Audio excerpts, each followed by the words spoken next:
ಸಂತ ಮತ್ತಾಯನು ಬರೆದ ಶುಭ ಸಂದೇಶದಿಂದ ವಾಚನ.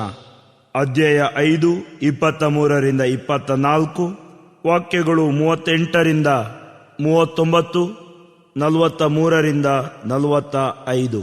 ಆದ ಕಾರಣ ಬಲಿಪೀಠದ ಮುಂದೆ ದೇವರಿಗೆ ಕಾಣಿಕೆಯನ್ನು ಅರ್ಪಿಸಲಿರುವಾಗ ನಿನ್ನ ಸೋದರನಿಗೆ ನಿನ್ನ ಮೇಲೆ ಏನೋ ಮನಸ್ತಾಪವಿದೆ ಎಂಬುದು ನಿನ್ನ ನೆನಪಿಗೆ ಬಂದರೆ ನಿನ್ನ ಕಾಣಿಕೆಯನ್ನು ಆ ಬಲಿಪೀಠದ ಮುಂದೆಯೇ ಇಟ್ಟು ಬಿಡು.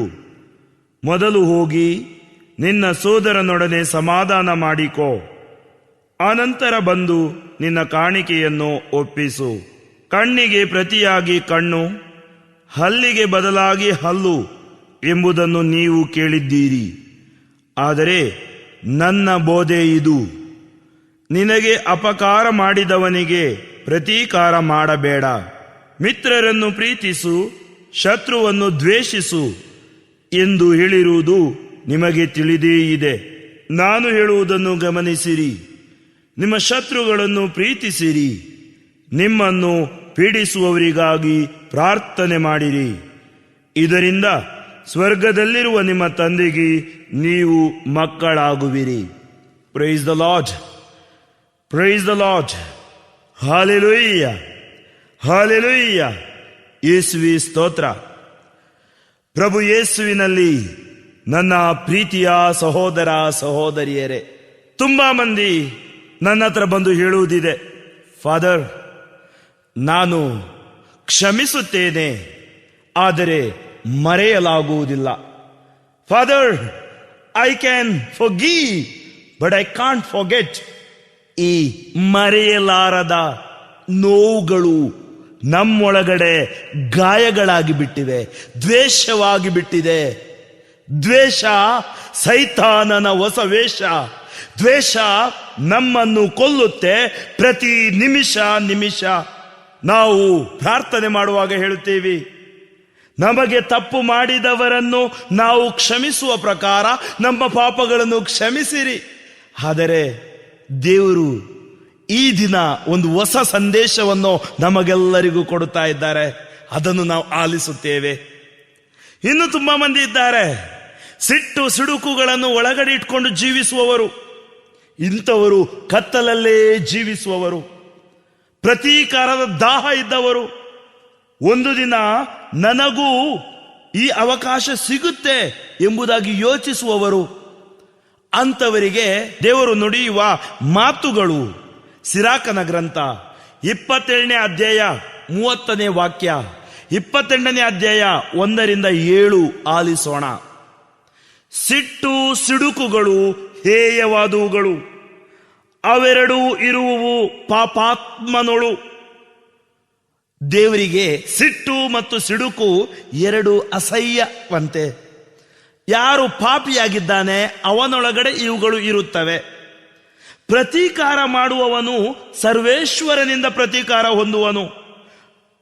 ಯಾರು ಪ್ರತೀಕಾರದ ದಾಹದಲ್ಲಿದ್ದಾರೆ ಅವರು ಸರ್ವೇಶ್ವರನಿಂದ ಪ್ರತೀಕಾರ ಹೊಂದುವರು. ಏಕೆಂದರೆ ಅವನ ಪಾಪಗಳನ್ನು ಸರ್ವೇಶ್ವರ ಸದಾ ಮನಸ್ಸಿನಲ್ಲಿ ಇಟ್ಟುಕೊಳ್ಳುವವನು. ದ್ವೇಷ, ಹಗೆತನ, ಜಗಳ ಇಟ್ಟುಕೊಂಡು ಬಾಳುವವನ ಪಾಪಗಳು ಕ್ಷಮಿಸಲ್ಪಡುವುದಿಲ್ಲ. ಕ್ಷಮೆ ನೀಡು ನಿನ್ನ ನೆರೆಯವನು ಮಾಡಿದ ತಪ್ಪಿಗೆ. ನೀನು ಪ್ರಾರ್ಥಿಸುವಾಗ ಕ್ಷಮೆ ದೊರಕುವುದು ನಿನ್ನ ಪಾಪಗಳಿಗೆ. ನೆರೆಯವನ ಮೇಲೆ ಮುನಿಸಿಟ್ಟುಕೊಂಡರೆ ದೇವರಿಂದ ಕ್ಷಮೆ ಹೊಂದಲು ಆದೀತೆ. ತನ್ನಂಥ ಮನುಷ್ಯನ ಮೇಲೆ ಅವನಿಗೆ ಕರುಣೆ ಇಲ್ಲದಿರೆ ಬೇಡಿಕೊಂಡರೆ ಪಾಪ ಮನ್ನಣೆ ಪಡೆಯುವನೇ? ಕೇವಲ ನರಮಾನವನಾದವನು ಇಂಥ ಸಿಟ್ಟು ಸಿಡುಕಿಟ್ಟುಕೊಂಡರೆ ಅವನ ಪಾಪಗಳಿಗೆ ದೋಷ ಪರಿಹಾರ ಮಾಡುವವರು ಯಾರಿದ್ದಾರೆ?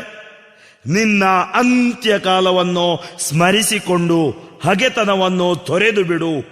ಸಾವು ಮರಣಗಳನ್ನು ನೆನೆದು ದೇವರ ಆಜ್ಞೆಗಳನ್ನು ಪಾಲನೆ ಮಾಡು. ದೇವರ ಆಜ್ಞೆಗಳನ್ನು ಸ್ಮರಿಸಿಕೊಂಡು ನೆರೆಯವನ ಮೇಲೆ ಮುನಿಸಬೇಡ. ಮಹೋನ್ನತನ ಒಡಂಬಡಿಕೆಯನ್ನು ನೆನೆದುಕೊಂಡು ಆತನ ತಪ್ಪುಗಳನ್ನು ವೀಕ್ಷಿಸಬೇಡ. ಹೌದು ಪ್ರಿಯರೇ, ಅಂತ್ಯಕಾಲವನ್ನು ಸ್ಮರಿಸಿಕೊಂಡು ಪಾಪವನ್ನು ತ್ಯಜಿಸಿ ಬಿಡು. ನಮ್ಮ ಅಂತ್ಯ ಯಾವಾಗ ಹೇಗೆ ಬರುತ್ತೆ ಅಂತೇಳಿ ನಮ್ಗೆ ಗೊತ್ತಿಲ್ಲ. ಇವತ್ತಿದ್ದ ವ್ಯಕ್ತಿ ನಾಳೆ ಇಲ್ಲ. ರಸ್ತೆಯಲ್ಲಿ ಹೋಗುವಾಗ ಒಂದು ವಾಹನ ಬಂದು ಹೊಡೆಯಿತಂದ್ರೆ ನಾವು ಚಪ್ಪಟೆಯಾಗಿ ಹೋಗ್ತೀವಿ, ಪ್ರಾಣ ಕಳ್ಕೊಳ್ತೀವಿ. ಜೀವ ಇರುವಾಗ ನಾವು ಹೆಸರೆತ್ತಿ ಕರೀತೀವಿ. ಫಾದರ್ ಫ್ರಾಂಕ್ಲಿನ್ ಯಾವಾಗ ಬರ್ತಾರೆ, ಬ್ರದರ್ ಜಾರ್ಜ್ ಯಾವಾಗ ಬರ್ತಾರೆ, ಬ್ರದರ್ ಸೈಮನ್ ಯಾವಾಗ ಬರ್ತಾರೆ, ಬ್ರದರ್ ವಿಲಿಯಂ ಯಾವಾಗ ಬರ್ತಾರೆ. ಆದರೆ ಸತ್ತ ಮೇಲೆ ಹೆಣ ಯಾವಾಗ ತರ್ತಾರೆ? ಜೀವ ಇರುವ ತನಕ ಈ ಒಂದು ದೇಹಕ್ಕೆ ಹೆಸರು ಅಥವಾ ಗೌರವ, ಆ ಜೀವ ದೇವರಿಂದ ಬಂದಿದ್ದಾಗಿದೆ. ಪೇತ್ರ ಯೇಸು ಹತ್ರ ಬಂದು ಕೇಳಿದ, ಸ್ವಾಮಿ, ನನಗೆ ತಪ್ಪು ಮಾಡಿದವನನ್ನು ನಾನು ಎಷ್ಟು ಸಲ ಕ್ಷಮಿಸಬೇಕು? 7 ಸಲವೇ. ಪೇತ್ರ ಯೋಚನೆ ಮಾಡಿದಿರಬಹುದು. ಪ್ರತಿ ಬಾರಿ ಪೇತ್ರ ಪ್ರಶ್ನೆ ಕೊಂಡೋಗ್ತಿದ್ದ, ಯೇಸುವಿಂದ ಬಯಸ್ಕೊಂಡು ಬರ್ತಾ ಇದ್ದ. Price the Lord, praise the lord. ಆದರೆ ಈ ಸಾರಿ ಪೇತ್ರ ಯೋಚಿಸಿದ, ನಾನು ಪ್ರಶ್ನೆನೂ ಕೊಂಡೊಯ್ಯಬೇಕು, ಉತ್ತರನೂ ಕೊಂಡೊಯ್ಯಬೇಕು, ಯೇಸುವಿನಿಂದ ಬೆನ್ನು ತಟ್ಟಿಕೊಂಡು ಬರಬೇಕು. ಆದರೆ ಯೇಸುವಿನ ಉತ್ತರ ಕೇಳಿ ಕೈ ಕಟ್ಟಿ ತಲೆ ಕೆಳಗೆ ಮಾಡಿ ನಿಂತ ಪೇತ್ರ. ಏಕೆಂದರೆ ಅವನು ಹೋಗಿ ಯೇಸು ಹತ್ರ ಕೇಳಿದ, ಸ್ವಾಮಿ, ನನ್ನ ಸಹೋದರ ನನಗೆ ವಿರುದ್ಧ ಪಾಪ ಮಾಡಿದರೆ, ತಪ್ಪು ಮಾಡಿದರೆ ಎಷ್ಟು ಸಲ ಕ್ಷಮಿಸಬೇಕು? 7 ಸಲವೇ. ಯೇಸು ಅವನಿಗೆ ಹೇಳಿದ್ರು, 7 ಸಲವಲ್ಲ, 70 ಸಲ ಕ್ಷಮಿಸಬೇಕು. ಅಂದರೆ ಕ್ಷಮೆಗೆ ಎಲ್ಲೇ ಇಲ್ಲ. ಕ್ಷಮೆ ಮನುಷ್ಯನ ಉದಾತ್ತ ಗುಣ. ಅದನ್ನು ಯೇಸು ಸ್ವಾಮಿ ಅವನಿಗೆ ಹೇಳ್ತಾರೆ, 70 ಸಲ ಕ್ಷಮಿಸಬೇಕು. ಇವನು ಯೋಚನೆ ಮಾಡಿದ, ಅವನಿಗೆ ಮೀನು ಲೆಕ್ಕ ಮಾಡಲಿಕ್ಕೆ ಬರ್ತಾ ಇತ್ತು, ಇದು 70 ಅಂದ್ರೆ ಅವನಿಗೆ ಲೆಕ್ಕ ಬರ್ತಿರ್ಲಿಲ್ಲ. ಅಂದರೆ ಅನ್ಕಂಡೀಷನಲ್ ಫಾರ್ಗಿವ್ನೆಸ್ ಆಫ್ ಗಾಡ್. ಅದಕ್ಕೆ ಯೇಸು ಸ್ವಾಮಿ ಮತ್ತಾಯನ ಶುಭ ಸಂದೇಶ 18ನೇ ಅಧ್ಯಾಯದಲ್ಲಿ 35ನೇ ವಾಕ್ಯದಲ್ಲಿ ಹೇಳ್ತಾರೆ, ನಿಮ್ಮಲ್ಲಿ ಪ್ರತಿಯೊಬ್ಬನು ತನ್ನ ಸಹೋದರನನ್ನು ಮನಪೂರ್ವಕವಾಗಿ ಕ್ಷಮಿಸಬೇಕು. ನಿಮ್ಮಲ್ಲಿ ಪ್ರತಿಯೊಬ್ಬನು ತನ್ನ ಸಹೋದರನನ್ನು, ಸಹೋದರಿಯನ್ನು, ತಂದೆಯನ್ನು, ತಾಯಿಯನ್ನು, ನೆರೆಹೊರೆಯವರನ್ನು ನೋಯಿಸಿದವರನ್ನು ಮನಪೂರ್ವಕವಾಗಿ ಕ್ಷಮಿಸಲೇಬೇಕು. ಏನಾಗುತ್ತೆ ಕ್ಷಮಿಸದಿದ್ದರೆ? ನಾನು ಆವಾಗಲೇ ನಿಮಗೆ ಹೇಳಿದೆ, ನಾನು ಕ್ಷಮಿಸುತ್ತೇನೆ, ಆದರೆ ಮರೆಯಲಾಗುವುದಿಲ್ಲ. ಆ ಮರೆಯಲಾಗದ ನೋವುಗಳು ಗಾಯಗಳಾಗಿ, ಆ ಮರೆಯಲಾರದ ನೋವುಗಳು ಒಳಗಡೆ ರೋಗಗಳಾಗಿ ಮಾರ್ಪಟ್ಟಿವೆ. ನಮ್ಮನ್ನು ಅವು ನಾಶ ಮಾಡುತ್ತಾ ಇವೆ. ಯೋಹಾನ ತನ್ನ ಮೊದಲನೇ ಪತ್ರಿಕೆ 2ನೇ ಅಧ್ಯಾಯ 9ನೇ ವಾಕ್ಯದಲ್ಲಿ ಹೇಳುತ್ತಾನೆ, ನಾನು ಬೆಳಕಿನಲ್ಲಿದ್ದೇನೆ ಎಂದು ಹೇಳಿಕೊಂಡು ತನ್ನ ಸಹೋದರನನ್ನು ದ್ವೇಷಿಸುವವನು ಇನ್ನೂ ಕತ್ತಲಲ್ಲೇ ಇದ್ದಾನೆ. ತನ್ನ ಸಹೋದರನನ್ನು ಪ್ರೀತಿಸುವವನಾದರೂ ಬೆಳಕಿನಲ್ಲಿ ನೆಲೆಗೊಂಡಿರುತ್ತಾನೆ. ಎಡವಿ ಪಾಪದಲ್ಲಿ ಬೀಳಿಸುವಂಥದ್ದೇನೂ ಅವನಲ್ಲಿ ಇರದು. ತನ್ನ ಸಹೋದರನನ್ನು ದ್ವೇಷಿಸುವವನು ಕತ್ತಲಲ್ಲಿದ್ದಾನೆ, ಕತ್ತಲಲ್ಲೇ ನಡೆಯುತ್ತಾನೆ. ಕತ್ತಲು ಅವನನ್ನು ಕುರುಡಾಗಿಸಿರುವುದರಿಂದ ಎತ್ತ ಹೋಗುತ್ತಿದ್ದಾನೆಂದು ಅವನಿಗೆ ತಿಳಿಯದು. Price the Lord, praise the lord. ಅದೇ ಯೋಹಾನ ಮುಂದುವರಿಸಿ ಮೊದಲನೆಯ ಪತ್ರಿಕೆ 3ನೇ ಅಧ್ಯಾಯ 15ನೇ ವಾಕ್ಯದಲ್ಲಿ ಹೇಳುತ್ತಾನೆ, ತನ್ನ ಸಹೋದರನನ್ನು ದ್ವೇಷಿಸುವವನು ಕೊಲೆಗಾರನೇ ಹೌದು, ಯಾವ ಕೊಲೆಗಾರನಲ್ಲೂ ನಿತ್ಯ ಜೀವ ಇರದು. ಹೌದು ನನ್ನ ಪ್ರೀತಿಯ ಸಹೋದರ ಸಹೋದರಿಯರೇ, ದ್ವೇಷ ಬಾಳಿಗೆ ವಿಷ. ದ್ವೇಷ ನಮ್ಮನ್ನು ಕೊಲ್ಲುತ್ತೆ ಪ್ರತಿ ನಿಮಿಷ ನಿಮಿಷ. ದ್ವೇಷದ ಬಾಳು ಜೀವನವೆಲ್ಲ ಗೋಳು. ದ್ವೇಷದ ಬಾಳು ಕುಟುಂಬವೆಲ್ಲ ಹಾಳು. ವಿಜ್ಞಾನಿಗಳು ಕೂಡ ಹೇಳ್ತಾರೆ, ವೈದ್ಯಕೀಯ ರಂಗದಲ್ಲಿ ದ್ವೇಷ ಇಟ್ಟುಕೊಂಡಾಗ ಏನಾಗುತ್ತೆ? ಒಬ್ಬ ಮನುಷ್ಯನ ನಾರ್ಮಲ್ BP 120/80. ನಾನು ಯೋಚಿಸ್ತೀನಿ ಇಲ್ಲಿದ್ದವರಿಗೆಲ್ಲ ನಾರ್ಮಲ್ BP ಇದೆ ಅಂತೇಳಿ. BP ನಾರ್ಮಲ್ ಇಲ್ಲದಿದ್ರೆ ಅವರಿಗೆ ಹೇಳ್ತಾರೆ ಅಬ್ನಾರ್ಮಲ್ ಅಂತಾರೆ. ನಮ್ಮೆಲ್ಲರಿಗೂ ಗೊತ್ತಿದೆ ಅಕ್ರಮ ಸಕ್ರಮ, ಸರಿಯಾದ ಕ್ರಮ ಸಕ್ರಮ, ಸರಿಯಲ್ಲದ ಕ್ರಮ ಅಕ್ರಮ. ಮನುಷ್ಯನ ಈ ಸರಿಯಾದ ಕ್ರಮ ದೇವರು ಒಂದು ನಮ್ಮ ದೇಹದಲ್ಲಿ ಹಾಕಿದ್ದಾರೆ. ಈ ಸರಿಯಾದ ಕ್ರಮ ಯಾವಾಗ ಸರಿ ಹೊಂದುವುದಿಲ್ಲವೋ, ಯಾವಾಗ ಒಬ್ಬ ವ್ಯಕ್ತಿ ದ್ವೇಷ ಇಟ್ಕೊಳ್ತಾನೆ. ಉದಾಹರಣೆಗೆ ಇಬ್ರು ಫ್ರೆಂಡ್ಸ್ ಇದ್ದಾರೆ, ಜಗಳ ಮಾಡ್ತಾರೆ. ಜಗಳ ಮಾಡುವಾಗ ಇಬ್ಬರಿಗೂ ತಮ್ಮ ರಕ್ತದೊತ್ತಡ ಹೆಚ್ಚುತ್ತೆ. ನಾವು ಹೇಳ್ತೀವಿ BP ರೇಸ್ ಆಗುತ್ತೆ. ಒಂದು ವೇಳೆ ಅವನು ನನಗೆ 4 ಹೊಡೆದ, ನಾನು ಅವನಿಗೆ 4 ಹೊಡೆದೆ, ಇಬ್ಬರ ಮಧ್ಯೆ ದ್ವೇಷ ಬಂತು. ನಾನು ಮಲಗುವಾಗಲೂ ಆ ವ್ಯಕ್ತಿಯ ನೆನಪು, ಆ ವ್ಯಕ್ತಿಗೂ ನನ್ನ ನೆನಪು. ಹೀಗೆ ಆ ವ್ಯಕ್ತಿ ಅವನ ಜೀವನದ ಕೇಂದ್ರ ಬಿಂದುವಾಗುತ್ತಾನೆ. ಅವನಲ್ಲಿದ್ದ ಶಕ್ತಿ ಮರೆಯಾಗುತ್ತದೆ. ಅವನು ಆ ವ್ಯಕ್ತಿಯ ಬಗ್ಗೆ ಚಿಂತಿಸುತ್ತಾನೆ. ನಾವು ಊಟ ಮಾಡಬೇಕಾದ್ರೆ ನಮ್ಮ ಇಲ್ಲಿ 2 ಗ್ರಂಥಿಗಳು ನಮ್ಮ ಬಾಯಿಯಲ್ಲಿ ರಸವನ್ನು ಕೊಡುತ್ತವೆ. ಯಾವುದಾದ್ರೂ ಟೇಸ್ಟ್ ಬಂದಾಗ ನಮಗೆ ನೀರು ಬರುತ್ತೆ ಬಾಯಲ್ಲಿ. ಆದರೆ ಯಾವಾಗ ದ್ವೇಷ ಬಂತು, ಬಾಡಿ ಅಬ್ನಾರ್ಮಲ್, ದೇಹ ಅಬ್ನಾರ್ಮಲ್ ಆಯಿತು, ಆವಾಗ ಆ ಮನುಷ್ಯನ BP 150/100 ಆಯಿತು. ಅವನಿಗೆ ರುಚಿ ಹೋಗಿಬಿಡುತ್ತೆ. ರುಚಿ ಹೋಗಿಬಿಟ್ಟಾಗ ಏನಾಗುತ್ತೆ, ಅವನು ತಿಂದಿದ್ದು ಒಳಗಡೆ ಗ್ಯಾಸ್ಟ್ರಿಕ್ ಆಗಿ ಪರಿಣಮಿಸುತ್ತದೆ. ಅವನಿಗೆ ಸಮಾಧಾನ ಇಲ್ಲ, ಎಲ್ಲ ಅಕ್ರಮವಾಗಿ ಅವನಿಗೆ ಕಾಣುತ್ತದೆ. ಅವನು ನಿದ್ದೆ ಮಾಡುವಾಗಲೂ ಆ ಮನುಷ್ಯನ ಯೋಚನೆ, ಹೇಳುವಾಗಲೂ ಯೋಚನೆ, ಕೆಲಸ ಮಾಡುವಾಗಲೂ ಯೋಚನೆ. ಅಷ್ಟೇ ಅಲ್ಲ, ಅವನ ಮನಸ್ಸಲ್ಲಿ ಟೆನ್ಷನ್ ಸ್ಟಾರ್ಟ್ ಆಗುತ್ತೆ. ಟೆನ್ಷನ್ ನಮ್ಗೆಲ್ಲರಿಗೂ ಧರ್ಮಾರ್ಥ ಪೆನ್ಷನ್. ನಾನು ಯೋಚನೆ ಮಾಡ್ತೀನಿ, ತುಂಬ ಮಂದಿ ಇಲ್ಲಿ ಪೆನ್ಷನ್ ಪಡ್ಕೊಳ್ತಾ ಇದ್ದೀರಾ. ಯಾವಾಗ ಮನುಷ್ಯನ ಮನಸ್ಸು ಅಕ್ರಮವಾಯಿತು, ಟೆನ್ಷನ್ ಇಂದ ತಲೆನೋವು, ತಲೆನೋವಿನಿಂದ ಹೊಟ್ಟೆಯಲ್ಲಿ ಹೊಟ್ಟೆ ನೋವು ಹಾಗೂ ಗ್ಯಾಸ್ಟ್ರಿಕ್, ಇಂಥ ಅನೇಕ ಸಮಸ್ಯೆಗಳು. ಈ ಸಮಸ್ಯೆಗಳ ಸುಳಿಯಲ್ಲಿ ಸಿಲುಕಿ ಇವರು ವೈದ್ಯರ ಹತ್ರ ಓಡ್ತಾರೆ. ಪ್ರಸ್ತುತ ಕಾಲದಲ್ಲಿ ನೋಡ್ತೀವಿ, ಅದೆಷ್ಟೋ ದವಾಖಾನೆಗಳು, ಅದೆಷ್ಟೋ ದೊಡ್ಡ ದೊಡ್ಡ ಆಸ್ಪತ್ರೆಗಳು. ಅವ್ರು ಕಾಯ್ತಾ ಇರ್ತಾರೆ ಯಾವ ರೋಗಿ ಒಳಗಡೆ ಬರ್ತಾನೆ. ನೀನು ಎಲ್ಲಿ ಗೌರ್ಮೆಂಟ್ ಕೆಲಸ ಮಾಡ್ತಾ ಇದೆಯಾ, ಒಳ್ಳೆ ಸಂಬಳ ಇದೆಯಾ? ಅವ್ರು ಹೇಳ್ತಾರೆ, ನೀನು ತಿಂಗಳಿಗೆ ಬಂದು ನನ್ನ ಹತ್ರ ನೀನು ಚೆಕ್ ಮಾಡ್ಕೊಂಡು ಹೋಗು, ನಾನು ನಿನಗೆ ಫ್ಯಾಮಿಲಿ ಡಾಕ್ಟರ್ ಆಗಿರ್ತೀನಿ. ಹಿಂದಿನ ಕಾಲದಲ್ಲಿ ಆಗಿರಲಿಲ್ಲ, ಫ್ಯಾಮಿಲಿ ಡಾಕ್ಟರ್ ಅಂತ ಇದ್ರು. ಅಪ್ಪನಿಗೆ, ಮಕ್ಕಳಿಗೆ, ಅಮ್ಮನಿಗೆ, ಎಲ್ರಿಗೂ ಒಬ್ಬರೇ ಡಾಕ್ಟ್ರು. ಆದರೆ ಇವತ್ತು ಅಲ್ಲ, ಇವತ್ತು ಫ್ಯಾಮಿಲಿಗೆ 100 ಡಾಕ್ಟರ್ಸ್. ಮೂಗಿಗೊಬ್ರು ಡಾಕ್ಟರ್ ಆದರೆ ಕೈಗೊಬ್ರು ಡಾಕ್ಟರ್, ತಲೆಗೆ ಇನ್ನೊಬ್ರು ಡಾಕ್ಟ್ರು, ಕಾಲಿಗೆ ಇನ್ನೊಬ್ರು ಡಾಕ್ಟರ್, ಎಲುಬಿಗೆ ಮತ್ತೊಬ್ರು ಡಾಕ್ಟರ್, ನರಗಳಿಗೆ ಇನ್ನೊಬ್ರು ಡಾಕ್ಟ್ರು. ಈ ವ್ಯಕ್ತಿಯ ಇಡೀ ದೇಹದಲ್ಲಿ ಡಾಕ್ಟರ್ಗಳೇ ಇದ್ದಾರೆ. ಅಷ್ಟು ರೋಗಗಳು ಅವನ ಒಳಗಡೆ ಇವೆ. ಯಾಕೆ? ಯಾವಾಗ ಮನುಷ್ಯನ ದೇಹ ಅಬ್ನಾರ್ಮಲ್ ಆಯಿತು, ಏನಾಗುತ್ತೆ? ನೀವು ನೋಡಿ, ಆಸ್ಪತ್ರೆಗೆ ಹೋದಾಗ ವೈದ್ಯರು ಫುಲ್ ಚೆಕ್ ಮಾಡ್ತಾರೆ, ಬಾಡಿ ಚೆಕ್ ಮಾಡ್ತಾರೆ. ನಾನೊಬ್ಬ ಶ್ರೀಮಂತನ ಮನೆಗೆ ಹೋಗಿದ್ದೆ. ತುಂಬ ಕೋಟಿಗಟ್ಟಲೆ ಅವನ ಹಣ ಇದೆ. ಈ ಊರಿನ ಮಟ್ಟಿಗೆ ನೋಡಿದಾದ್ರೆ ಅವನೊಬ್ಬ ಸಾಹುಕಾರನೇ ಸರಿ. ಅವನ ಪತ್ನಿ ಕೂಡ ಒಂದು ಒಳ್ಳೆಯ ರಂಗದಲ್ಲಿದ್ದಾರೆ, ಮಕ್ಕಳು ಕೂಡ ಈ ವೈದ್ಯಕೀಯ ರಂಗದಲ್ಲಿ, ರಾಜಕೀಯ ರಂಗದಲ್ಲಿ ಎಲ್ಲ ಇದ್ದಾರೆ. ಇವರು ಕೂತ್ಕೊಂಡಿದ್ದಾರೆ, 1 ಪ್ಲೇಟ್ ಟ್ಯಾಬ್ಲೆಟ್ ಮತ್ತು 1 ಗ್ಲಾಸ್ ರಾಗಿ ಮಾಲ್ಟ್ ಇಟ್ಕೊಂಡು. ನಾವು ನೋಡ್ತೀವಿ, ವೈದ್ಯರು ನಿಮ್ಮನ್ನು ಬ್ಲಡ್ ಟೆಸ್ಟ್ ಮಾಡಿ ಹೇಳ್ತಾರೆ, ನಿಮಗೆ ಶುಗರ್ ಇದೆ, ಶುಗರ್ ತಿನ್ಬೇಡ, ಫ್ಯಾಕ್ಟ್ರಿ ಆಲ್ರೆಡಿ ಒಳಗಡೆ ಇದೆ. ನಿಮಗೆ BP ಇದೆ, ಸಾಲ್ಟ್ ತಿನ್ಬೇಡ, ಕರ್ದದ್ದು ತಿನ್ಬೇಡ, ಹುರ್ದದ್ದು ತಿನ್ಬೇಡ, ಸಿಹಿ ತಿನ್ಬೇಡ, ಕೈ ತಿನ್ಬೇಡ, ಮತ್ತೆ ಇವನೇನು ಮಣ್ಣು ತಿನ್ಬೇಕಾ, ಅದು ಸಗಣಿ ತಿನ್ಬೇಕಾ?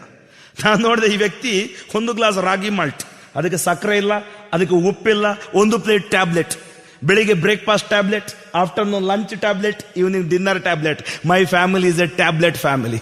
Price the Lord, praise the lord. ಇವತ್ತು ಯೋಚನೆ ಮಾಡಿ, ಇಲ್ಲಿ ಕೂತ್ಕೊಂಡವರು ಸಾವಿರಾರು ಜನ ಟ್ಯಾಬ್ಲೆಟ್ ಫ್ಯಾಮಿಲಿಗಳಾಗಿ ಮಾರ್ಪಟ್ಟಿದ್ದೀರಾ.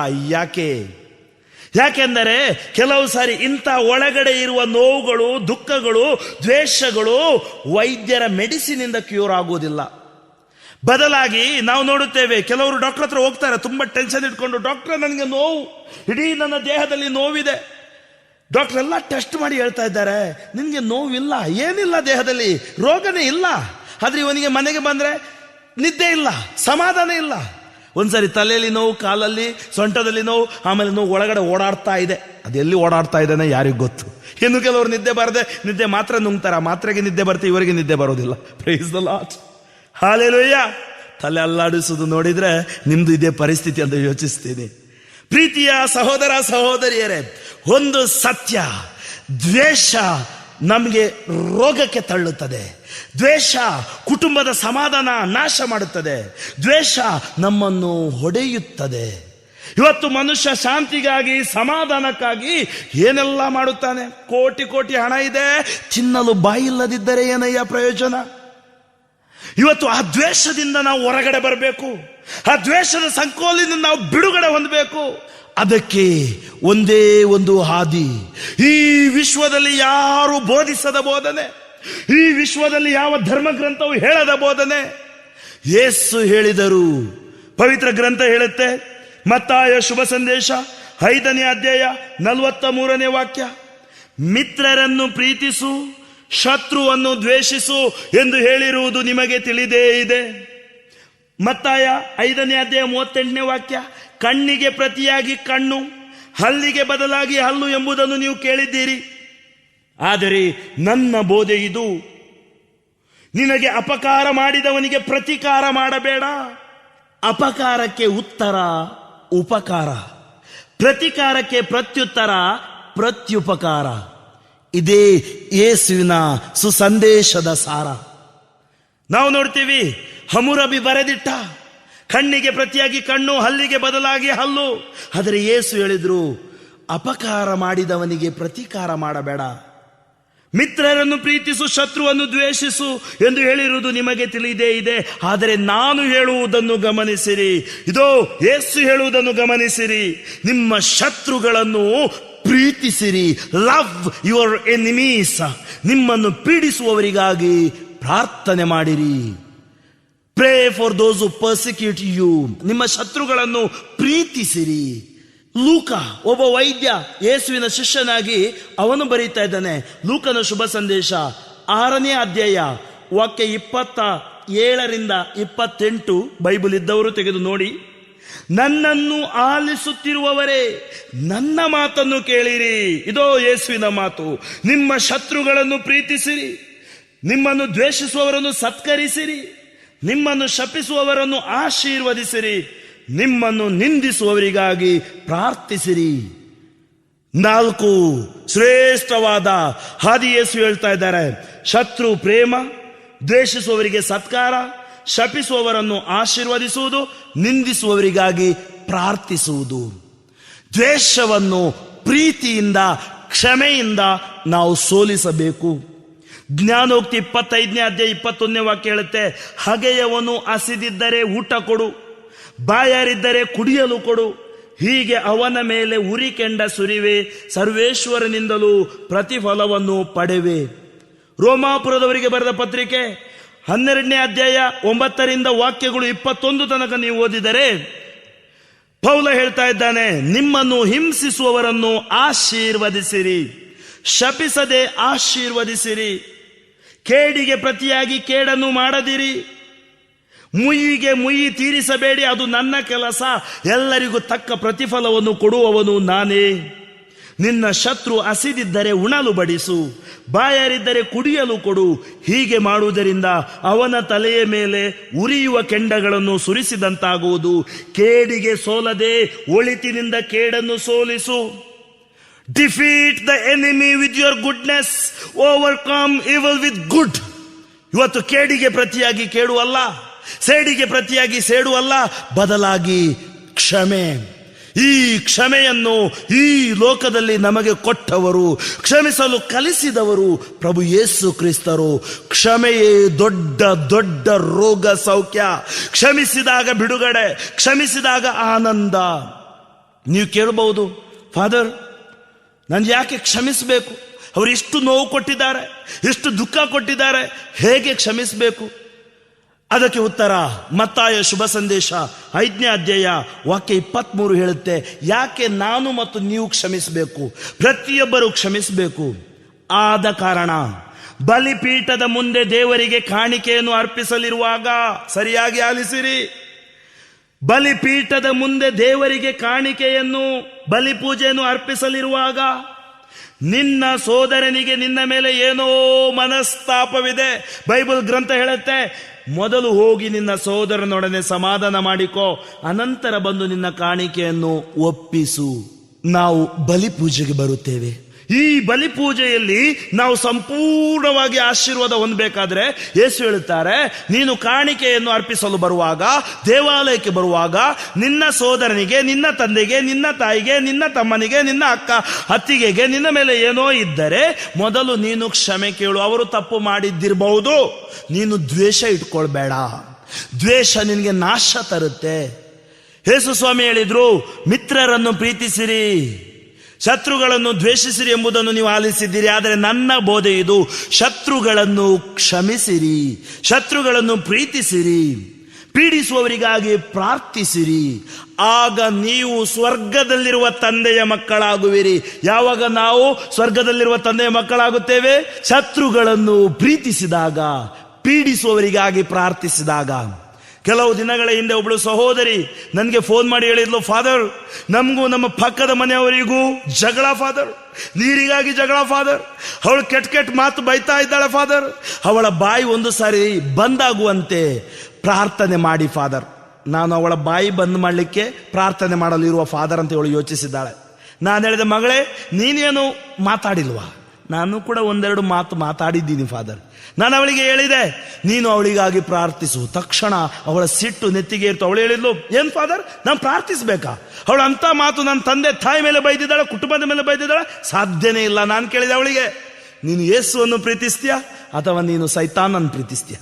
ಅವಳು ಹೇಳಿದ್ಲು, ಯೇಸು ಅಂದ್ರೆ ತುಂಬಾ ಪ್ರೀತಿ ಫಾದರ್, ಬೈಬಲ್ ಓದ್ತೀನಿ, ಜಪಸರ ಮಾಡ್ತೀನಿ. ನಾನು ಹೇಳಿದೆ, ಯೇಸು ಸ್ವಾಮಿ ಹೇಳ್ತಾರೆ, ಶತ್ರುಗಳನ್ನು ಪ್ರೀತಿಸು, ಪೀಡಿಸುವವರಿಗಾಗಿ ಪ್ರಾರ್ಥಿಸು. ಇದೋ ಇವತ್ತಿನಿಂದ ಜಪಸರ ಹೇಳುವಾಗ ಆ ಮಗಳ ಹೆಸರನ್ನು ಹೇಳಿ ಆ ಮಗಳಿಗೋಸ್ಕರ ನೀನು ಮಾಡು. ಆವಾಗ ದೇವರು ನಿನ್ನನ್ನು ಆಶೀರ್ವದಿಸುತ್ತಾರೆ. 6 ತಿಂಗಳು ಬಿಟ್ಟು ಆ ಸಹೋದರಿ ಫೋನ್ ಮಾಡ್ತಾ ಇದ್ದಾರೆ ನನಗೆ, ಫಾದರ್, ಈಗ ನಾನು ಮತ್ತು ಅವಳು ಸಂಧಾನ ರಾಜಿಯಲ್ಲಿದ್ದೀವಿ, ನಮ್ಮ ಮಧ್ಯೆ ಸಮಾಧಾನ ಬಂದಿದೆ. ಯಾಕೆಂದರೆ ಇವಳ ಪ್ರಾರ್ಥನೆಯಲ್ಲಿ ದೇವರ ಶಕ್ತಿ ಇಳಿದು ಬಂತು. ಪ್ರೀತಿಯ ಸಹೋದರ ಸಹೋದರಿಯರೇ, ಅದಕ್ಕೆ ಯೇಸು ಹೇಳ್ತಾರೆ, ನೀನು ಕಾಣಿಕೆ ಅರ್ಪಿಸಲು ಬರಲಿರುವಾಗ, ದೇವಾಲಯಕ್ಕೆ ಬರುವಾಗ, ಬಲಿಪೀಠಕ್ಕೆ ಬರುವಾಗ ನಿನ್ನ ಸೋದರನೊಡನೆ ರಾಜಿ ಮಾಡು. ಯಾಕೆ? ಈ ಬಲಿಪೀಠದಲ್ಲಿ ಏನು ನಡೆಯುತ್ತಾ ಇದೆ? ಈ ಬಲಿ ಪೂಜೆ, ಇದರ ಅರ್ಥ ಏನು? ಇದರ ಮಹತ್ವ ಏನು? ಇದನ್ನು ಬೈಬಲ್ ಶ್ರೀ ಗ್ರಂಥದಲ್ಲಿ ಸಂತ ಪೌಲ ಹೇಳ್ತಾ ಇದ್ದಾನೆ. ಕೊರಿಂಥದವರಿಗೆ ಬರೆದ 1ನೇ ಪತ್ರಿಕೆ 11ನೇ ಅಧ್ಯಾಯ ವಾಕ್ಯ 23 ಓದೋಣ.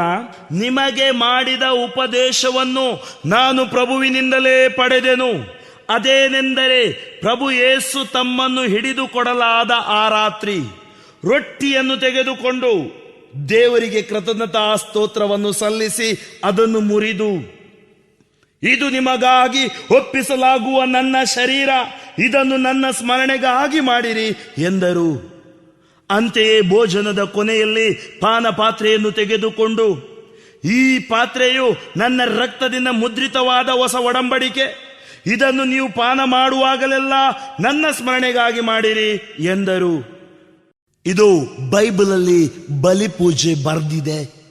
ಯೇಸು ಸ್ವಾಮಿ ಸಂಸ್ಕಾರವನ್ನು ಸ್ಥಾಪಿಸಿದರು. ಅದನ್ನು ಸಂತ ಪೌಲ ಮನದಟ್ಟು ಮಾಡಿ ನಮಗೆ ತಿಳಿಸ್ತಾ ಇದ್ದಾರೆ. ಅವರು ಒಂದು ರೊಟ್ಟಿಯನ್ನು ತೆಗೆದುಕೊಂಡು, ಇದು ನನ್ನ ಶರೀರ, ನನ್ನ ಸ್ಮರಣೆಗಾಗಿ ಮಾಡಿರಿ. ಯಾವಾಗ ಯೇಸು ರೊಟ್ಟಿಯನ್ನು ತೆಗೆದು ನನ್ನ ಶರೀರ ಅಂದರು, ಆ ರೊಟ್ಟಿ ಕೇವಲ ಬಿಳಿ ತುಂಡಾಗಿ ಉಳಿಯಲಿಲ್ಲ, ಬದಲಾಗಿ ಯೇಸುವಿನ ಶರೀರವಾಗಿ ಮಾರ್ಪಟ್ಟಿತು. ಹಾಗೇನೆ ಆ ದ್ರಾಕ್ಷಾರಸ ಕೇವಲ ದ್ರಾಕ್ಷಾರಸವಾಗಿ ಉಳಿಯಲಿಲ್ಲ, ಯೇಸುವಿನ ರಕ್ತವಾಗಿ ಮಾರ್ಪಟ್ಟಿತು. ಶರೀರ ಮತ್ತು ರಕ್ತ, ಇದನ್ನು ನನ್ನ ಸ್ಮರಣೆಗಾಗಿ ಮಾಡಿರಿ. ಪ್ರತಿ 3 ನಿಮಿಷಕ್ಕೊಂದು ಬಲಿಪೂಜೆ ಪವಿತ್ರ ಕಥೋಲಿಕ ಸಭೆಯಲ್ಲಿ ನಾವು ಅರ್ಪಿಸುತ್ತಾ ಇದ್ದೀವಿ. Price the Lord, hallelujah. ಚಪ್ಪಾಳೆ ತಟ್ಟಿ ದೇವರಿಗೆ ಸ್ತೋತ್ರ ಮಾಡಿ. ಇದೋ ಬಲಿಪೂಜೆಯ ಆಶೀರ್ವಾದ ನಮಗೆ ಸಂತ ಪೌಲ ಹೇಳಿಕೊಡ್ತಾ ಇದ್ದಾನೆ. ಎಂದೇ ನೀವು ಈ ರೊಟ್ಟಿಯನ್ನು ಭುಜಿಸಿ ಈ ಪಾತ್ರೆಯಿಂದ ಪಾನ ಮಾಡುವಾಗಲೆಲ್ಲ ಪ್ರಭು ಬರುವ ತನಕ ಅವರ ಮರಣವನ್ನು ಸಾರುತ್ತೀರಿ. ಇದೋ ಈ ಬಲಿಪೂಜೆ ಯೇಸು ಬರುವ ತನಕ ನಾವು ಆಡುತ್ತೇವೆ. ನನ್ನ ಯೇಸು ರಾಜನು ಬರುವ, ಅಸಂಖ್ಯ ದೂತರೊಡನೆ ನನ್ನನ್ನು ರಕ್ಷಿಸಲು ಯೇಸು ಬರುವ, ಆತ ಬರುವ ತನಕ ಈ ಇಲ್ಲಿಯ ಬಲಿಪೂಜೆ ಸ್ವರ್ಗದಲ್ಲಿ ನಡೆಯುವ ಆರಾಧನೆಯ ಒಂದು ಸಂಕೇತ. ಅಷ್ಟೇ ಅಲ್ಲ, ಸಾಕ್ಷಾತ್ ಯೇಸು ಸ್ವಾಮಿ ನಮ್ಮನ್ನು ಮುಟ್ಟಿ ಬಲಪಡಿಸಿ ಆಶೀರ್ವದಿಸುವ ಆ ಶುಭ ಕ್ಷಣಗಳು. ಎಂದೇ ನೀವು ಈ ರೊಟ್ಟಿಯನ್ನು ಭುಜಿಸಿ ಪಾತ್ರೆಯಿಂದ ಪಾನ ಮಾಡುವಾಗಲೆಲ್ಲ ಪ್ರಭು ಬರುವ ತನಕ. ಗುರುಗಳು ಹೇಳ್ತಾರೆ, ಇದೋ ವಿಶ್ವಾಸದ ಪರಮರಹಸ್ಯ. ನೀವೆಲ್ಲರೂ ಆಡುತ್ತೀರಿ, ಯೇಸುವಿನ ಮರಣವ ಜಗಕ್ಕೆ ಸಾರುತ್ತೇವೆ, ಅವರ ಪುನರುತ್ಥಾನವ ಕೊಂಡಾಡುತ್ತೇವೆ, ಅವರ ಪುನರಾಗಮನವನ್ನು ನಿರೀಕ್ಷಿಸುತ್ತೇವೆ. ಇದೇ ವಾಕ್ಯ ಬೈಬಲ್ ಅಲ್ಲಿ ಬರೆದ ವಾಕ್ಯ. ನಾವು ಹೇಳುತ್ತೇವೆ, ಅವರ ಪುನರಾಗಮನವನ್ನು ನಿರೀಕ್ಷಿಸುತ್ತೇವೆ. ಪ್ರತಿಯೊಂದು ಬಲಿಪೂಜೆ ನಿರೀಕ್ಷೆ, ಪ್ರತಿಯೊಂದು ಬಲಿಪೂಜೆ ಆಶೀರ್ವಾದ, ಅನುಗ್ರಹ. ಮುಂದುವರಿಸಿ ಪೌಲ ಹೇಳುತ್ತಾನೆ, ಪ್ರತಿಯೊಬ್ಬರು ಕಿವಿಗೊಟ್ಟು ಆಲಿಸಿ, ಯಾರಾದರೂ ಅಯೋಗ್ಯವಾಗಿ, if you receive Jesus Eucharist with an unworthy manner, ಯಾರಾದರೂ ಅಯೋಗ್ಯವಾಗಿ, ಝೋಕೋನ್ ಫವನಸ್ತನ, ಯಾರಾದರೂ ಅಯೋಗ್ಯವಾಗಿ ಈ ರೊಟ್ಟಿಯನ್ನು ಭುಜಿಸಿದರೆ ಅಥವಾ ಪ್ರಭುವಿನ ಪಾತ್ರೆಯಿಂದ ಪಾನ ಮಾಡಿದರೆ ಅವನು ಪ್ರಭುವಿನ ಶರೀರಕ್ಕೂ ರಕ್ತಕ್ಕೂ ದ್ರೋಹವೆಸಗುತ್ತಾನೆ. ಯಾರಾದರೂ ಅಯೋಗ್ಯವಾಗಿ ಎಂಬ ಪದದ ಅರ್ಥ ಏನು? ಯಾರಾದರೂ ಪಾಪಿಯಾಗಿ, ಮತ್ತನಾಗಿ, ಇನ್ನು ಕೆಲವರು ವೀಳ್ಯದೆಲೆ ಬಾಯಲ್ಲಿ ಹಾಕಿ ಹಾಗೇನೆ ಪ್ರಭುವನ್ನು ಸ್ವೀಕರಿಸಲು ಬರ್ತಾರೆ, ಹೃದಯದಲ್ಲಿ ಪರಿಶುದ್ಧತೆ ಇಲ್ಲದೆ, ಕುಡುಕನಾಗಿ, ಅಷ್ಟೇ ಅಲ್ಲ ದ್ವೇಷ ಇಟ್ಕೊಂಡು, ಬ್ಲಾಕ್ ಇಟ್ಕೊಂಡು ಈ ಪರಮ ಪ್ರಸಾದವನ್ನು ಸ್ವೀಕರಿಸುತ್ತಾರೋ. ಹಿಂದಿನ ಕಾಲದಲ್ಲಿ ಒಂದು ಪದ್ಧತಿ ಇತ್ತು, ನಾವು ಪರಮ ಪ್ರಸಾದ ಸ್ವೀಕರಿಸಬೇಕಾದರೆ ಉಪವಾಸ ಮಾಡ್ತಿದ್ವಿ, ಪಾಪಗಳನ್ನು ಒಪ್ಪಿಕೊಳ್ತಿದ್ವಿ. ಆದರೆ ಇವಾಗ ಹಾಗೆ ಅಲ್ಲ. ಎಷ್ಟೋ ಮಂದಿ 10 ವರ್ಷ 12 ವರ್ಷ ಪಾಪ ನಿವೇದನೆಯಲ್ಲೇ ಮಾಡೋಲ್ಲ, ರೊಟ್ಟಿಯನ್ನು ತಗೊಳ್ತಾರೆ. ಏನಾಗುತ್ತೆ? ಯಾರಾದರೂ ಅಯೋಗ್ಯವಾಗಿ, ಇವತ್ತು ಯೋಚನೆ ಮಾಡಿ, ನೀವು ಇಲ್ಲಿ ಆಲಿಸುತ್ತಿರೋರು ಯೋಚನೆ ಮಾಡಿ. ನನ್ನ ಮಾತು ಫಾದರ್ ಫ್ರಾಂಕ್ಲಿನ್ ಮಾತು ನಾನು ಹೇಳ್ತಾ ಇಲ್ಲ, ಯೇಸು ಸ್ವಾಮಿ ಮಾತು, ಪೌಲ ಹೇಳ್ತಾ ಇದ್ದಾನೆ. ಯಾರಾದರೂ ಅಯೋಗ್ಯವಾಗಿ, ಮತ್ತನಾಗಿ, ಅನೈತಿಕತೆಯಲ್ಲೇ ಬಿದ್ದು, ವ್ಯಭಿಚಾರಿಯಾಗಿ, ಕುಡುಕನಾಗಿ, ಪಾಪದಲ್ಲೇ ಜೀವಿಸಿ ಈ ರೊಟ್ಟಿಯನ್ನು ಭುಜಿಸಿದರೆ, ಬಲಿಪೂಜೆ ಒಂದು ನಾಟಕ ಅಲ್ಲ, ಇದೊಂದು ಡ್ರಾಮಾ ಅಲ್ಲ. ಇಲ್ಲಿ ಯಾರನ್ನು ನಾವು ನೋಡುತ್ತೇವೆ? ಬೈಬಲ್ ಹೇಳ್ತಾ ಇದೆ, ನಾವು ಪ್ರಭುವಿನ ಶರೀರಕ್ಕೂ ರಕ್ತಕ್ಕೂ ದ್ರೋಹವೆಸಗುತ್ತೇವೆ. ಅಷ್ಟೇ ಅಲ್ಲ, ಪ್ರತಿಯೊಬ್ಬನು ಮೊಟ್ಟ ಮೊದಲು ತನ್ನನ್ನು ಪರಿಶೋಧಿಸಿಕೊಂಡು ಅನಂತರ ಆ ರೊಟ್ಟಿಯನ್ನು ಭುಜಿಸಲಿ ಮತ್ತು ಆ ಪಾತ್ರೆಯಿಂದ ಪಾನ ಮಾಡಲಿ, ಏಕೆಂದರೆ ಅದು ಪ್ರಭುವಿನ ಶರೀರವೆಂದು ಪರಿಗ್ರಹಿಸದೆ ಭುಜಿಸಿ ಪಾನ ಮಾಡುವಾತನು ನ್ಯಾಯ ತೀರ್ಪನ್ನು ತನ್ನ ಮೇಲೆ ಬರಮಾಡಿಕೊಳ್ಳುವುದಕ್ಕಾಗಿಯೇ ತಿನ್ನುತ್ತಾನೆ, ಕುಡಿಯುತ್ತಾನೆ. ಪ್ರಭುವಿನ ಶರೀರ ಮತ್ತು ರಕ್ತವೆಂದು ಪರಿಗ್ರಹಿಸದೆ ಭುಜಿಸಿ ಪಾನ ಮಾಡುವಾತನು ನ್ಯಾಯ ತೀರ್ಪನ್ನು, ಜಜ್ಮೆಂಟ್ ತನ್ನ ಮೇಲೆ ತಂದುಕೊಳ್ತಾನೆ. ಅವನಿಗೆ ಯಾರು ಜಜ್ಮೆಂಟ್ ಕೊಡಬೇಕಾಗಿಲ್ಲ, ಅವನೇ ಜಜ್ಮೆಂಟ್ ತಂದುಕೊಳ್ತಾನೆ. ಮುಂದುವರಿಸಿ ಹೇಳ್ತದೆ ಪೌಲ, ನಿಮ್ಮಲ್ಲಿ ಅನೇಕರು ಈ ಕಾರಣ, ಯಾವ ಕಾರಣ? ಪ್ರಭುವನ್ನು ಅಯೋಗ್ಯವಾಗಿ ಸ್ವೀಕರಿಸಿದ್ದರಿಂದ, ಅರ್ಧ ಮುಕ್ಕಾಲು ಬಲಿಪೂಜೆ ನೋಡಿದ್ದರಿಂದ, ಬಲಿಪೂಜೆಯಲ್ಲಿ ಸಂಪೂರ್ಣವಾಗಿ ಮನಸ್ಸು ಸಮರ್ಪಿಸಿ ಪ್ರಾರ್ಥಿಸದೆ, ಎಲ್ಲೋ ಪ್ರಬೋಧನೆ ಸಮಯದಲ್ಲಿ ಹೊರಗಡೆ ಕೂತ್ಕೊಂಡು ಹರಟೆ ಹೊಡೆಯುತ್ತಾ, ಕ್ಯಾಂಟೀನ್ಗೆ ಹೋಗಿ ಟೀ ಕುಡಿಯುತ್ತಾ, ಎಲ್ಲೋ ಪ್ರತಿ ಬಲಿಪೂಜೆಯಲ್ಲಿ ಬಂದು ಸುಮನಸ್ಸಿನಲ್ಲಿ ನಿಲ್ಲದೆ, ಆಲಿಸದೆ, ನೀನು ಪ್ರಭುವನ್ನು ಸ್ವೀಕರಿಸಿದ್ದರಿಂದ, ದ್ವೇಷ ಇಟ್ಕೊಂಡಿದ್ದರಿಂದ ನೀವು ದುರ್ಬಲರಾಗಿದ್ದೀರಿ. You are weak. ತುಂಬಾ ಮಂದಿಗೆ ವೀಕ್ನೆಸ್ಗೆ ಗುಳಿಗೆ ನುಂಗ್ತಾರೆ, ನರ ದೌರ್ಬಲ್ಯ ಅಂತಾರೆ. ಆದ್ರೆ ಇವರು ವೀಕ್ನೆಸ್ ಹೋಗುವುದಿಲ್ಲ. ಯಾಕೆ? ದುರ್ಬಲರಾಗಿದ್ದೀರಿ. ಎರಡನೇದಾಗಿ ಅಸ್ವಸ್ಥರಾಗಿದ್ದೀರಿ. ಯು ಆರ್ ಸಿಕ್.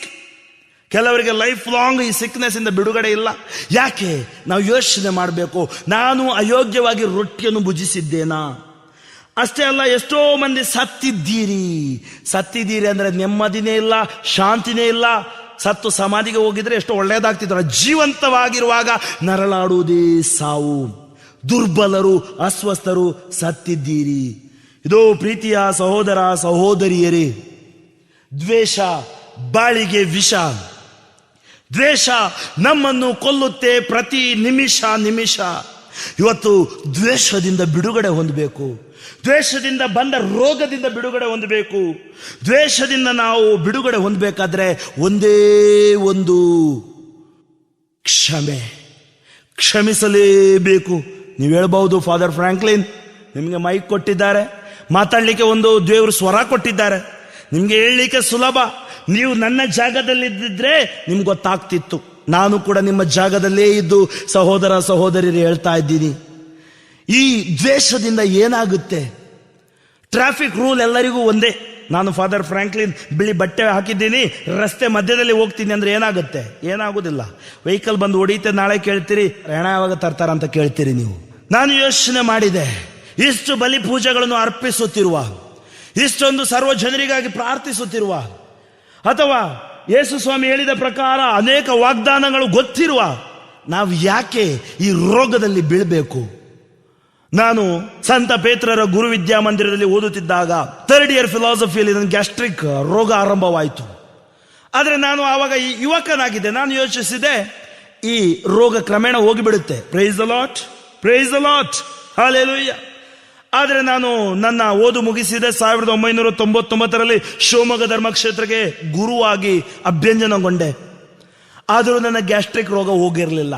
ಒಂಥರ ಅಸಹ್ಯವಾದ ಒಂದು ಶಬ್ದ ಬರುವುದು. ಏನೇ ತಿಂದರೂ ಆಗುದಿಲ್ಲ, ಏನೇ ಕುಡಿದರೂ ಕೋಲ್ಡ್ ಅಥವಾ ಈ ಗ್ಯಾಸ್ ಇದ್ದದ್ದು ಕುಡಿದ್ರೆ ಆಗುದಿಲ್ಲ. ತುಂಬಾ ಉರಿ ದೇಹದಲ್ಲಿ. ನಾನು ಅನೇಕ ಬಾರಿ ಯೋಚಿಸ್ತಿದ್ದೆ, ಯಾಕೆ ನನಗೆ ಈ ರೋಗ, ಯಾಕೆ ನನಗೆ ಇದು ಯಾಕೆ ಬಿಟ್ಟು ಹೋಗುದಿಲ್ಲ. 1999ರಲ್ಲಿ ಅದ್ಭುತವಾಗಿ ದೇವರು ನನ್ನ ಯಾಜಕ ಜೀವನದಲ್ಲಿ ನನ್ನನ್ನು ಮುಟ್ಟಿದ್ರು, ನನ್ನ ಬಂಧನಗಳನ್ನು ಬಿಡುಗಡೆಗೊಳಿಸಿದ್ರು. ಆದರೆ ಈ ರೋಗ ಮಾತ್ರ ನನ್ನಿಂದ ಹೋಗಿರಲಿಲ್ಲ. ಒಬ್ಬ ನಮ್ಮ ಧರ್ಮಕ್ಷೇತ್ರದ ಒಬ್ಬ ಸೀನಿಯರ್ ಫಾದರ್ ಗುರುಗಳು ನನಗೆ ಹೇಳಿದ್ರು, ನಾವು ಮೆಡಿಕಲ್ ಈ ಬೆಂಗಳೂರಿನ ಸೈಂಟ್ ಜಾನ್ಸ್ ಮೆಡಿಕಲ್ ಹಾಸ್ಪಿಟ್ಲಿಗೆ ಹೋಗೋಣ, ಟೆಸ್ಟ್ ಮಾಡೋಣ. ಅಲ್ಲಿ ವೈದ್ಯರು ನನಗೆ ಟೆಸ್ಟ್ ಮಾಡಿದ್ರು. ಅವ್ರು ಹೇಳಿದ್ರು, ಏನೋ ಆ ಟ್ಯೂಬ್ ಹಾಕಿ ನೋಡಬೇಕು. ನಾನು ಟ್ಯೂಬ್ ನೋಡುವಾಗ ಹೆದರಿಕೆ ಆಯಿತು.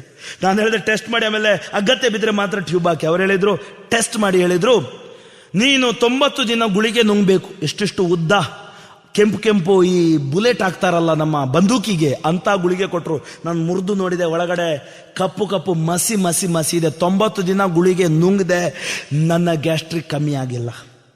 Price the Lord, hallelujah. ನಾನು ಯೋಚನೆ ಮಾಡಿದೆ, 2000 ಇಸ್ವಿಯಲ್ಲಿ ನನಗೆ ಬ್ರದರ್ ಟಿ.ಕೆ. ಜಾರ್ಜ್ ಪರಿಚಯವಾಯಿತು. 2001ರಿಂದ ನಾನು ಸುವಾರ್ತೆ ಸಾರಲು ಅವರ ಜೊತೆಗೆ ನಾನು ಆರಂಭಿಸಿದೆ. ದೇವರ ಪ್ರೇರಣೆಯಿಂದ, ಪವಿತ್ರಾತ್ಮರ ಶಕ್ತಿಯಿಂದ ಅವರ ಬೋಧನೆಗಳನ್ನೆಲ್ಲ ನಾನು ಆಲಿಸ್ತಾ ಇದ್ದೆ. ಒಂದು ಸಾರಿ ನಮಗೆ ಕೊಪ್ಪದಲ್ಲಿ ಧ್ಯಾನಕೂಟ ಇತ್ತು. ಸುಮಾರು 2-2.5 ಸಾವಿರ ಜನ ಫಾದರ್ ಎಲಯಾಸ್ ಸಿಕ್ವೇರ್ ಅವರು ಏರ್ಪಡಿಸಿದ ಧ್ಯಾನಕೂಟದಲ್ಲಿ ಅಲ್ಲಿ ಇದ್ದರು. ನಾನು ಆ ಧ್ಯಾನಕೂಟವನ್ನು ಬೋಧಿಸ್ತಾ ಇದ್ದೆ. ಆದರೆ ಅದಕ್ಕಿಂತ ಮುಂಚೆ ನಾನು ಈ ನನ್ನ ಟೀಮ್ ಅವರಿಗೆ ಯಾರಿಗೂ ಹೇಳಿರಲಿಲ್ಲ ನನಗೆ ಗ್ಯಾಸ್ಟ್ರಿಕ್ ರೋಗ ಇದೆ ಅಂತೇಳಿ. ಯಾಕೆಂದ್ರೆ ಇವರೆಲ್ಲ ನಗಾಡಿ ಬಿಟ್ರೆ ಇವರೆಲ್ಲರಿಗೂ ಸ್ವಸ್ಥತೆ ಬೋಧಿಸ್ತಾ ಇದ್ದಾರೆ, ಸೌಖ್ಯ ಕೊಡ್ತಾರಂತ ಹೇಳ್ತಾರೆ. ಇವರಿಗೆ ಸೌಖ್ಯ ಇಲ್ಲ. When you doubt you are out. ಅನುಮಾನಂ ಪೆದ್ದ ರೋಗಂ ಅಂತಾರೆ. ಸಂಶಯ ಮನುಷ್ಯನನ್ನು ನಾಶ ಮಾಡುತ್ತೆ. ನಾನು ಹೇಳಲಿಲ್ಲ, ಯಾಕೆಂದ್ರೆ ನಾನು ಕೂಡ ವಿಶ್ವಾಸದಲ್ಲಿ ಬೆಳೀತಾ ಇದ್ದೆ. ಆದರೆ ನಾನು ಯೋಚಿಸಿರಲಿಲ್ಲ, ನನ್ನ ಶಕ್ತಿ ಮೇಲೆ ದೇವರು ಇನ್ನೊಬ್ಬರಿಗೆ ಸೌಖ್ಯ ಕೊಡೋಲ್ಲ, ಅದು ದೇವರ ಆಶೀರ್ವಾದ ಮತ್ತು ಅನುಗ್ರಹ. ಆ ಧ್ಯಾನಕೂಟದಲ್ಲಿ ಇಂದಿನ ದಿನ ನನಗೆ ಗ್ಯಾಸ್ಟ್ರಿಕ್ ತುಂಬಾ ಜಾಸ್ತಿ ಆಯಿತು. ನನ್ನ ಬ್ರದರ್ ಹತ್ರ ಹೋಗಿ ಹೇಳಿದೆ, ಬ್ರದರ್ ನನಗೆ ಮಲಗಲಿಕ್ಕೆ ಆಗೋದಿಲ್ಲ. ಅವ್ರು ಹೇಳಿದ್ರು, ಟ್ಯಾಬ್ಲೆಟ್ ತಗೊಂಡು ಬಾ. ವೈದ್ಯರನ್ನು ಸೃಷ್ಟಿಸಿದ್ದು ದೇವರು. ಟ್ಯಾಬ್ಲೆಟ್ ಮೇಲೆ ಯೇಸುವಿನ ಪರಿಶುದ್ಧ ರಕ್ತದ ಪ್ರಾರ್ಥನೆ ಮಾಡು. ನಾನು ಪರಿಶುದ್ಧ ರಕ್ತದ ಪ್ರಾರ್ಥನೆ ಮಾಡಿ 2 ಟ್ಯಾಬ್ಲೆಟ್ ನುಂಗಿದೆ, ಮಲಗಲಿಕ್ಕೆ ಆಗಲಿಲ್ಲ. ಮರುದಿನ ಪಾಪ ನಿವೇದನೆ ಸಂಸ್ಕಾರ ಇತ್ತು. ಎಲ್ಲರೂ ಪಾಪ ನಿವೇದನೆ ಮಾಡಿದ್ರು. 3:30 ಗಂಟೆಗೆ ನಾವು ಪರಮ ಪ್ರಸಾದವನ್ನು ಪ್ರತಿಷ್ಠಾಪಿಸಿ ಪ್ರಾರ್ಥನೆ ಮಾಡುತ್ತಿದ್ವಿ. ಆ ಸಮಯದಲ್ಲಿ ಬ್ರದರ್ ಕ್ಷಮೆಯ ಬೋಧನೆಯನ್ನು ಎಲ್ಲ ಅಲ್ಲಿರುವ ಜನರಿಗೆ ಬೋಧಿಸ್ತಾ ಇದ್ರು. ಅವರು ಬೋಧಿಸ್ತಾ ಇರುವಾಗ ನಾನು ಹಿಂದ್ಗಡೆ ಸ್ಟೇಜಲ್ಲಿ ಕೂತ್ಕೊಂಡು ಅವರ ಬೋಧನೆಯನ್ನು ನಾನು ಆಲಿಸ್ತಾ ಇದ್ದೆ.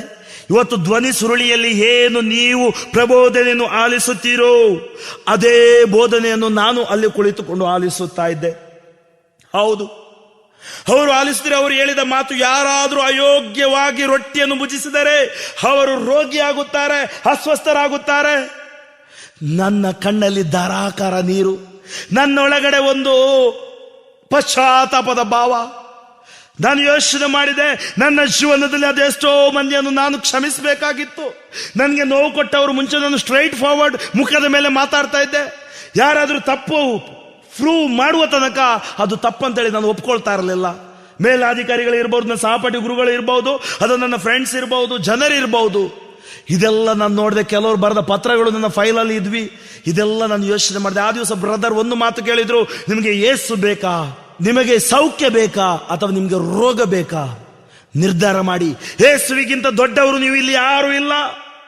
ನಾನು ಯೋಚನೆ ಮಾಡಿದೆ. ಅಲ್ಲಿದ್ದವರು ಅಣ್ಣ ತಮ್ಮಂದಿರು, ಊರಿಗೆ ಊರೇ ರಾಜ್ಯ ಆಗ್ತಿತ್ತು. ಜನರೆಲ್ಲರೂ ರಾಜಿ ಆಗ್ತಿದ್ರು. ಒಂದು ಹೊಸ ಪ್ರವಾಹ, ಒಂದು ಹೊಸ ಆಶೀರ್ವಾದ ನಾನು ನೋಡಿದೆ.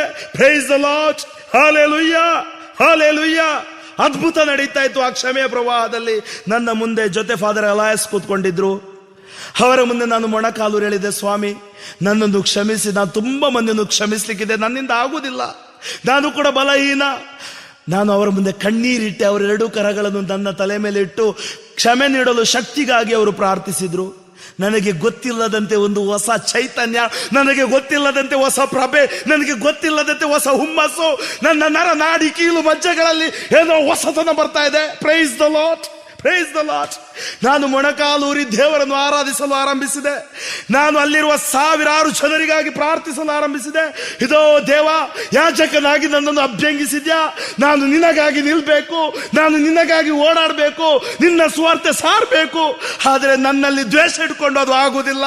ನನಗೆ ಶಕ್ತಿ ಕೊಡು, ನಾನು ಬಲಹೀನ ಅಂತೇಳಿ ಕಣ್ಣೀರಿಟ್ಟು ಪ್ರಾರ್ಥನೆ ಮಾಡ್ತಿರುವಾಗ, ಬ್ರದರ್ ಪ್ರಾರ್ಥಿಸ್ತಾ ಇರುವಾಗ ದೇವರು ಸಂದೇಶ ಕೊಟ್ಟರು. 9 ವರ್ಷಗಳಿಂದ ಗ್ಯಾಸ್ಟ್ರಿಕ್ ರೋಗದಿಂದ ನರಳುತ್ತಿರುವ ಒಬ್ಬ ಗುರುಗಳನ್ನು ಮುಟ್ಟುವುದನ್ನು ದೇವರು ತೋರಿಸ್ತಾ ಇದ್ದಾರೆ. ಆ ಗುರು ಬೇರೆ ಯಾರು ಆಗಿರಲಿಲ್ಲ. ಪ್ರೀತಿಯ ಸಹೋದರ ಸಹೋದರರೇ, ನಿಮ್ಮ ಮುಂದೆ ನಿಂತು ಇವತ್ತು ಕ್ಷಮೆಯ ಬಗ್ಗೆ ಬೋಧನೆ ನೀಡುತ್ತಿರುವ ಆ ಗುರು ನಾನೇ, father Franklin. Price the lord. Hallelujah, hallelujah. ಆ ಯೇಸುವಿನಲ್ಲಿ ನಾವು ಇವತ್ತು ಹೆಮ್ಮೆ ಪಡಬೇಕು. ಏಕೆಂದರೆ ಯೇಸುವಿಗೆ ಅಸಾಧ್ಯವಾದುದು ಯಾವುದೂ ಇಲ್ಲ. ಅದಕ್ಕೆ ಯೇಸು ಹೇಳಿದ್ರು, ಬಲಿಪೀಠದ ಮುಂದೆ ನೀನು ಬರಲಿರುವಾಗ ನಿನ್ನ ಸಹೋದರನಿಗೆ ನಿನ್ನ ಮೇಲೆ ಏನೋ ಇದೆ, ಹೋಗಿ ರಾಜಿಯಾಗು, ಮೊದಲು ಹೋಗಿ ರಾಜಿಯಾಗು. ಯೇಸು ಸ್ವಾಮಿ ಶಿಲುಬೆಯ ಮೇಲೆ ನಮಗಾಗಿ ಪ್ರಾಣಾರ್ಪಣೆ ಮಾಡಬೇಕಾಗಿತ್ತು. ಯೇಸು ಏನು ಮಾಡಿದ್ರು? ಕೊನೆಯ ಆ ಭೋಜನದಲ್ಲಿ ಅವರ 12 ಮಂದಿ ಶಿಷ್ಯರು ಅಲ್ಲಿದ್ರು. ಆ 12 ಮಂದಿ ಶಿಷ್ಯರಲ್ಲಿ ಒಬ್ಬನಿಗೆ ಯೇಸು ಮೇಲೆ ಕೋಪ ಇತ್ತು. ಆದರೆ ಯೇಸು ಏನು ಮಾಡಿದ್ರು? ಯೂದ ತನ್ನ ಬಳಿಗೆ ಬರಲಿ ಅಂತೇಳಿ ಯೇಸು ಕಾಯಲಿಲ್ಲ. ಬದಲಾಗಿ ಯೇಸು ಎದ್ದು ಪ್ರತಿಯೊಬ್ಬರ ಕಾಲುಗಳನ್ನು ತೊಳೆದರು. ಯೇಸು ಯೂದನಿಗೆ ಅವಮಾನ ಪಡಿಸಲಿಲ್ಲ. ಪ್ರತಿಯೊಬ್ಬರ ಕಾಲುಗಳ ಬಳಿಗೆ ಹೋಗಿ ಯೂದನ ಕಾಲು ಬಳಿಗೆ ಅವರು ಹೋಗಿ ಕಾಲನ್ನು ಒರೆಸಿ ಮುದ್ದಿಟ್ಟು ಕಣ್ಣಲ್ಲಿ ಕಣ್ಣಿಟ್ಟು ಹೇಳಿದ್ರು, Judas, I love you. Judas ಹೇಳಿದ ಅವನ ಮನದಲ್ಲಿ, ಐ ಹೇಟ್ ಯು. ಆದರೆ ಯೇಸು ತಮ್ಮ ಹಾದಿ ಸರಿಯಾಗಿಯೇ, ಯೇಸುವಿನ ಹಾದಿ ಸರಿಯಾಗಿಯೇ ಇತ್ತು. ಯೂದ ಏನ್ ಮಾಡಿದ? ಯೂದ ಕ್ಷಮಿಸಲಿಲ್ಲ. ಅಯೋಗ್ಯವಾಗಿ ಯೇಸು ರೊಟ್ಟಿ ಮುರಿದು ಕೊಟ್ಟಾಗ, ಎಲ್ಲರೂ ಭುಜಿಸುವಾಗ ದೇವರ ಪ್ರಸನ್ನತೆ ಒಳಗಡೆ ಹೋಯಿತು. ಯೂದ ರೊಟ್ಟಿ ಸ್ವೀಕರಿಸುವಾಗ ಬೈಬಲ್ ಹೇಳುತ್ತೆ, ಯೋಹಾನ್ ಶುಭ ಸಂದೇಶ 13ನೇ ಅಧ್ಯಾಯ 27ನೇ ವಾಕ್ಯ, ಸೈತಾನ ಒಳಗಡೆ ಹೊಕ್ಕ. ಸೈತಾನ ಹೊಕ್ಕಾಗ ಸೈತಾನನ ಕೆಲಸ ಮಾಡಲು ಅವನು ಹೊರಟು ಹೋದ. ಅವನ ಅಂತ್ಯ ಹೇಗಾಯಿತು ನಿಮಗೆ ಗೊತ್ತಿದೆ. ಅವನು ಜಿಗುಪ್ಸೆಗೊಂಡ, ಆತ್ಮಹತ್ಯೆ ಮಾಡಿಕೊಂಡು ಸತ್ತೋದ.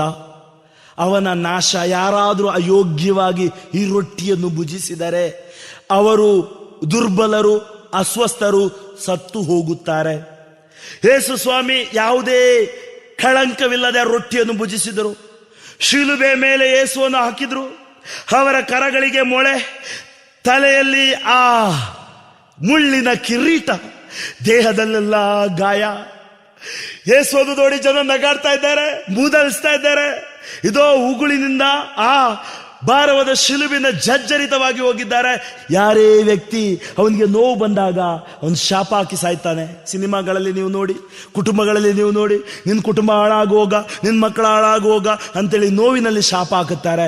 ಆದರೆ ಯೇಸು ಒಬ್ಬರೇ ತಾವು ಏನು ಬೋಧಿಸಿದರೋ ಅದನ್ನು ಇವತ್ತು ತಮ್ಮ ಜೀವನದಲ್ಲಿ ಅಳವಡಿಸಿ ತೋರಿಸಬೇಕಾಗಿತ್ತು. ಅವರು ಶಿಲುಬೆಯಲ್ಲಿ ಅವರು ಹೇಳಿದ ಮಾತು, ಹಿಂಸಿಸುವವರಿಗಾಗಿ ಆಶೀರ್ವದಿಸಿರಿ, ಶತ್ರುಗಳನ್ನು ಪ್ರೀತಿಸಿರಿ, ಪೀಡಿಸುವವರಿಗಾಗಿ ಪ್ರಾರ್ಥಿಸಿರಿ. ಅವರ ಕರಗಳಿಗೆ ಮೊಳೆ ಹೊಡೆದಿದ್ರು, ಅವರ ಕಾಲ್ಗಳಿಗೆ ಮೊಳೆ ಹೊಡೆದಿದ್ರು, ಅವರ ತಲೆಯಲ್ಲಿ ಆ ಮುಳ್ಳಿನ ಕಿರೀಟ ಇತ್ತು. ಆದರೆ ಅವರ ಹೃದಯಕ್ಕೆ ಮೊಳೆ ಹೊಡೆಯಲು ಯಾರಿಂದಲೂ ಆಗಲಿಲ್ಲ. Praise the Lord, praise the Lord. ಚಪ್ಪಾಳೆ ತಟ್ಟಿ ದೇವರಿಗೆ ಸ್ತೋತ್ರ ಕೊಡಿ. ಅವರು ಹೇಳಿದ ಮಾತು, ತಂದೆಯೇ, ಅವರು ಏನು ಮಾಡುತ್ತಾರೆ ಅವರು ಅರಿಯರು, ಅವರನ್ನು ಕ್ಷಮಿಸಿರಿ. ಇದು ಅದೇ ಒಂದು ಮಾತಿನಿಂದ ಯೇಸು ಇಡೀ ಮನುಕುಲವನ್ನು ಅಪ್ಪಿಡಿದರು. ಅಲೆಕ್ಸಾಂಡರ್ ಮತ್ತು ನೆಪೋಲಿಯನ್ ಬರೆದು ಹೇಳ್ತಾ ಇದ್ದಾನೆ, ನಾನು ಮತ್ತು ಅಲೆಕ್ಸಾಂಡರ್ ಇಡೀ ವಿಶ್ವವನ್ನು ಗೆಲ್ಲಲು ಹೊರಟ್ವಿ, ಆದರೆ ಕಾಲು ಭಾಗ ಗೆಲ್ಲಲಾಗಲಿಲ್ಲ. ಆದರೆ ಕ್ರಿಸ್ತ ತನ್ನ ಕ್ಷಮಾಭರಿತ ಪ್ರೀತಿಯಿಂದ ಇಡೀ ವಿಶ್ವವನ್ನೇ ಗೆದ್ದ. ಹೌದು, ಅದೇ ಯೇಸು ಹೇಳಿದ ಮಾತಿನಿಂದ ನಾವು ಇವತ್ತು ಬದುಕುಳಿದಿದ್ದೇವೆ.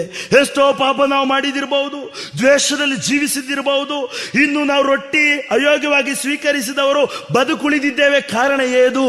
ಅದು ದೇವರ ಪ್ರೀತಿ. God's love, God loves you. ದೇವರು ನಿಮ್ಮನ್ನು ಪ್ರೀತಿಸುತ್ತಾರೆ. ಅದಕ್ಕಾಗಿ ಅವರು ಯೇಸುವನ್ನು ಕಳಿಸಿದ್ರು. ಯೋಹಾನ್ ಶುಭ ಸಂದೇಶ 3ನೇ ಅಧ್ಯಾಯ 16ನೇ ವಾಕ್ಯ, ದೇವರು ಲೋಕವನ್ನು ಎಷ್ಟಾಗಿ ಪ್ರೀತಿಸಿದರೆ ತಮ್ಮ ಏಕ ಕುಮಾರನನ್ನು ಈ ಧರೆಗೆ ಕೊಟ್ಟರು, ನ್ಯಾಯ ತೀರ್ಪಿಗಾಗಿ ಅಲ್ಲ, ಅವರಲ್ಲಿ ವಿಶ್ವಾಸವಿಟ್ಟ ಪ್ರತಿಯೊಬ್ಬರಿಗಾಗಿ, ಪ್ರತಿಯೊಬ್ಬರ ಬಿಡುಗಡೆಗಾಗಿ. ಹೌದು ಪ್ರೀತಿಯ ಸಹೋದರ ಸಹೋದರಿಯರೇ, ಇವತ್ತು ಈ ಧ್ಯಾನ ಕೂಟದಲ್ಲಿ ನೀವು ಮನ ಪರಿವರ್ತನೆ ಹೊಂದಬೇಕು. ಪ್ರತಿಯೊಬ್ಬರು ಸೌಖ್ಯ ಪಡೆಯಬೇಕು. ಪ್ರತಿಯೊಬ್ಬರು ಇಲ್ಲಿಂದ ಬಿಡುಗಡೆ ಪಡೆದು ಹೋಗಬೇಕು. ಇದು ಕೇವಲ ದೈಹಿಕ ಸೌಖ್ಯವಲ್ಲ, ಇದು ಆಂತರಿಕ ಸೌಖ್ಯ, ಇದು ಸಂಪೂರ್ಣ ಸೌಖ್ಯ. ದ್ವೇಷ ನಮ್ಮಿಂದ ಶಾಶ್ವತ ನಾಶವಾಗಬೇಕು. ಕ್ಷಮಿಸುವ ಭಾವನೆ ಬಂದಾಗ ಏಡ್ಸ್ಗಿಂತಲೂ ಮಾರಕವಾದ ರೋಗ ಗುಣವಾದ ಹಾಗೆ. ಇದು ಇವತ್ತು ದ್ವೇಷದಲ್ಲಿ ಕುಳಿತುಕೊಂಡ ಎಷ್ಟೋ ಮಂದಿ ಇಲ್ಲಿ ಇರಬಹುದು, ದ್ವೇಷದಲ್ಲಿ ಕುಳಿತುಕೊಂಡ ಇಲ್ಲಿ ಎಷ್ಟೋ ಮಂದಿ ರೋಗಿಗಳಿರಬಹುದು. ಯಾಕೆ ನನಗೆ ಸೌಖ್ಯವಿಲ್ಲ? ಎಷ್ಟೋ ಮಂದಿ ಪ್ರಾರ್ಥನೆ ಮಾಡಿ ಮಾಡಿ ಮಾಡಿ ದೇವರನ್ನು ಬದಲಾಯಿಸಲು ನೋಡಿದ್ದಿರಬಹುದು. ದೇವರು ಬದಲಾಗುವುದು ಬೇಡ, ಪ್ರಾರ್ಥನೆ ಮಾಡಿ ಮಾಡಿ ನಾನು ಬದಲಾಗಬೇಕು. ದೇವರು ಮುಖ ನೋಡುವವರಲ್ಲ, ದೇವರು ಹೃದಯ ನೋಡುವವರು. ದೇವರು ಪರ್ಸನಾಲಿಟಿ ನೋಡುವವರಲ್ಲ, ಪರಿಸ್ಥಿತಿ ನೋಡುವವರು. ಇವತ್ತು ನಿನ್ನ ಪರಿಸ್ಥಿತಿ ನೋಡ್ತಾ ಇದ್ದಾರೆ, ಕ್ಷಮಿಸಲಾರದ ಭಾವನೆಯನ್ನು ನೋಡ್ತಾ ಇದ್ದಾರೆ. ಆ ಕ್ಷಮಿಸಲಾರದ ಅಲ್ಲಿ ಬಂದ ನಿನ್ನ ಚಿಂತೆ, ನೋವು, ದುಃಖ, ರೋಗವನ್ನು ನೋಡ್ತಾ ಇದ್ದಾರೆ. ಅದೇ ಯೇಸು ನಿಮ್ಮನ್ನು ಕ್ಷಮಿಸುತ್ತಾರೆ, ಪ್ರೀತಿಸುತ್ತಾರೆ, ರಕ್ಷಿಸುತ್ತಾರೆ. ಇದು ಈ ಹಾಡನ್ನು ಹಾಡುವಾಗ ನಿಮ್ಮ ದೇಹದಲ್ಲಿ ಆ ಸೌಖ್ಯ ತುಂಬಲಿ, ಯೇಸು ಪ್ರೀತಿ ತುಂಬಲಿ ಎಂಬುದಾಗಿ ನೀವು ಪ್ರಾರ್ಥಿಸಿರಿ. ನಾನಂಬಿದವರ ದ್ರೋಹಗಳು, ಬೆನ್ನಲ್ಲೇ ಇರಿದ ಗಾಯಗಳು, ಕ್ಷಮಿಸಲಾರದೆ ನೊಂದು ಹೋಗಿರುವೆ. ಯೇಸುವೆ ನಿನ್ನ ಪ್ರೇಮ ತುಂಬಿ ಕ್ಷಮೆಯ ನೀಡಲು ಶಕ್ತಿ ನೀಡಿರಿ. ನಾ ಬೆಳೆಸಿದ ನನ್ನ ಮಿತ್ರರಿಂದು ನನ್ನನ್ನೇ ತುಳಿದು ಹೋದರೆಂದು ನಿರಾಶೆಯಿಂದ ಮನವು ಕೂಗಿದೆ. ಯೇಸುವೆ ನಿನ್ನ ಪ್ರೇಮ ತುಂಬಿ ಕ್ಷಮೆಯ ನೀಡಲು ಶಕ್ತಿ ನೀಡಿರಿ.